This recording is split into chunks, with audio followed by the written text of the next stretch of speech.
एक दौर था कि मध्यम श्रेणी के गीत फिल्मी दुनिया में गूंजते थे, लेकिन जो तड़का आपने लगाया, दिल्ली शहर में मारो घाघरो घूमियो और चोली के पीछे क्या है, वो तड़का मैंने नहीं लगाया, तो आनंद आपने एक नया एक रूप दिया फिल्मी दुनिया को। मैं ये बात जरूर कहूंगी कि वोट फॉर घाघरा जो है ना, वो मैंने लिखा है राजस्थानी में। अब सब लोग कह रहे हैं रैप रैप रैप रैप, मैं राजस्थानी में रैप कर गई थी। मैं खेत में खड़ी खा रही थी, लकड़ियों की लाल पकड़ी जो हमारी वहाँ पकड़ी, मैंने कुछ आया, मैंने मारी लकड़ी, उन्हें क्या दिखाया, मैंने मुझे घुमाई, बोली क्यों अकड़ी चोरी क्यों अकड़ी, बोली मैं सुन और लाल पकड़ी थी, मैं खेत में खड़ी, हमारी बाँ पकड़ी, मैंने मारी लकड़ी।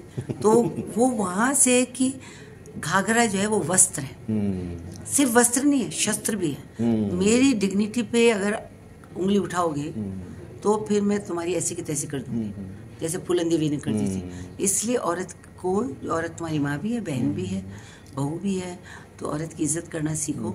और हर भारत की, और ख़ास तौर से हाड़ी रानी का आपने नाम लिया, पद्मिनी जी का नाम लिया, राजस्थान की औरत वीरांगनाएं होती हैं। So vote for Ghaghara. हमारी संस्कृति आगे बढ़े, हमारा साहित्य आगे बढ़े, इसी रूप में सभी अपने अपने क्षेत्र में अनवरत रूप से लगे रहते हैं।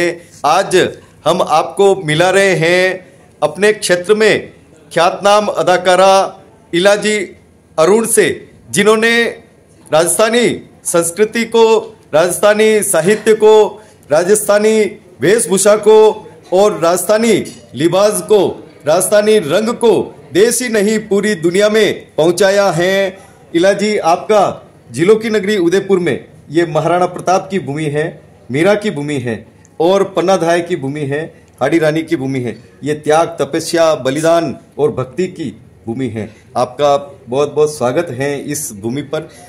क्या इस नई उभरती जनरेशन को आप संदेश देना चाहेंगे? सबसे पहले जिनके आपने नाम गिनाए ना जी, वही मेरी प्रेरणा के स्रोत रहे हैं। तो जो संदेश उन्होंने हमको दिया था कि जीवन में आगे बढ़ना है, अपने हक के लिए लड़ना है, अपने देश की, अपने मुल्क की, अपने राज्य की, अपने परिवार की रक्षा करनी है।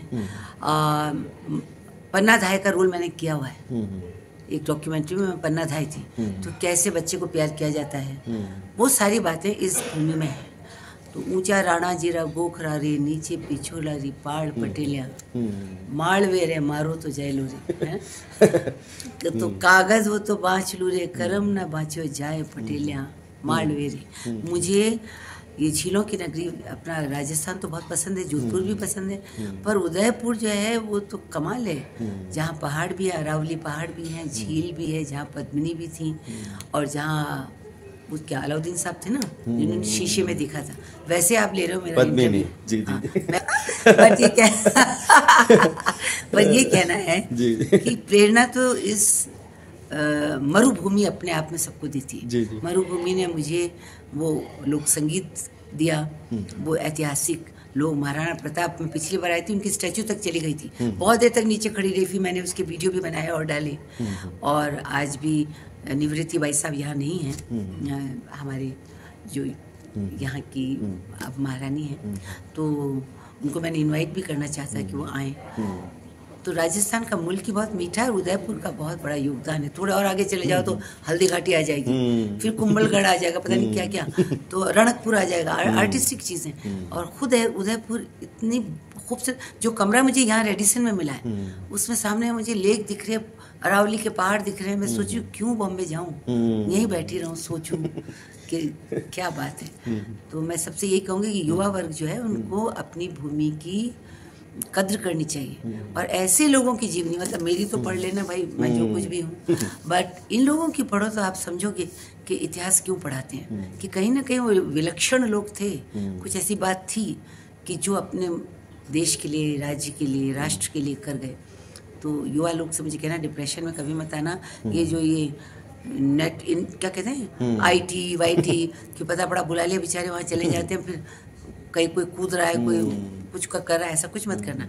ईश्वर एक ही जन्म देता है, नाथ द्वारा भी यहीं एकलिंग जी पास में है ना, तो उनको याद कर लो और याद करके आगे बढ़ो, खूब खुश रहो, खूब अच्छे रहो और अपनी जो भी लाइन आप चूज कर रहे हैं उसमें कॉन्फिडेंस रखें, पर व्यक्तित्व को ऐसा बनाएं कि एक ही जगह में सिर्फ किताबों में मत रहो, अपनी पर्सनैलिटी बनाओ, ताकि आप क्लासिकल म्यूजिक भी इंजॉय करें, आप नाटक भी इंजॉय करें। आप दो जनों के पास अगर बैठे तो बात करने की क्षमता हो, तो शब्द कैसे आएंगे? जब तक किताब नहीं पढ़ोगे तो बोलोगे नहीं।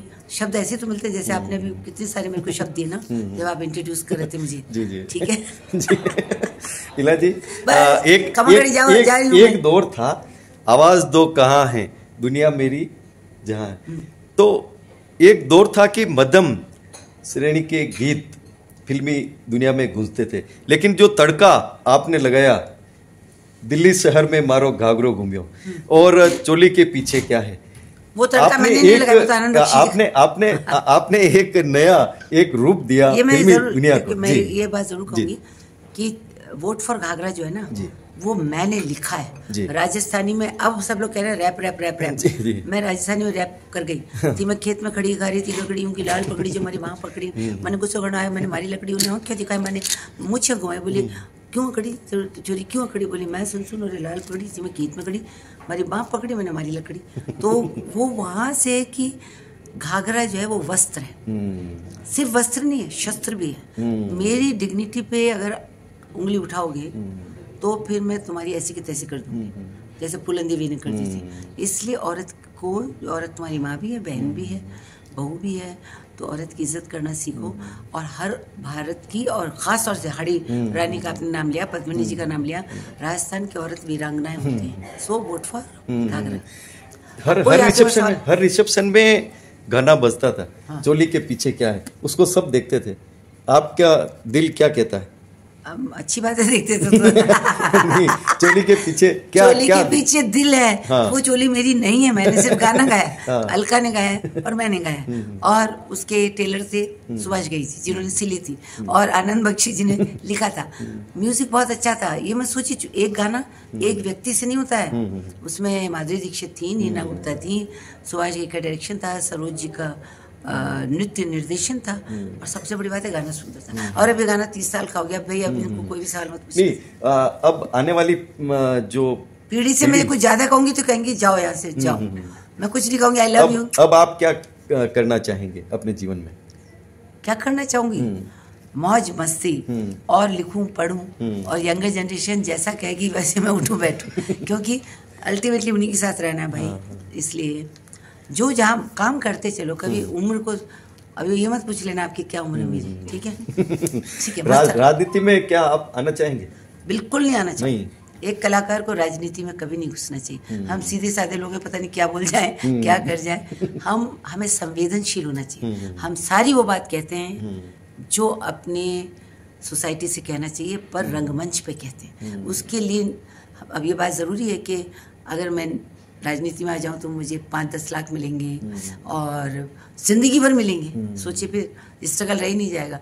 लाल बत्ती की गाड़ी मिलेगी और खूब पैसे मिलेंगे, पर वो नहीं भी मिल रहे हैं तो भी है, क्योंकि जब ये मिलते हैं ना तो आपकी समाज के प्रति एक जिम्मेदारी होती है।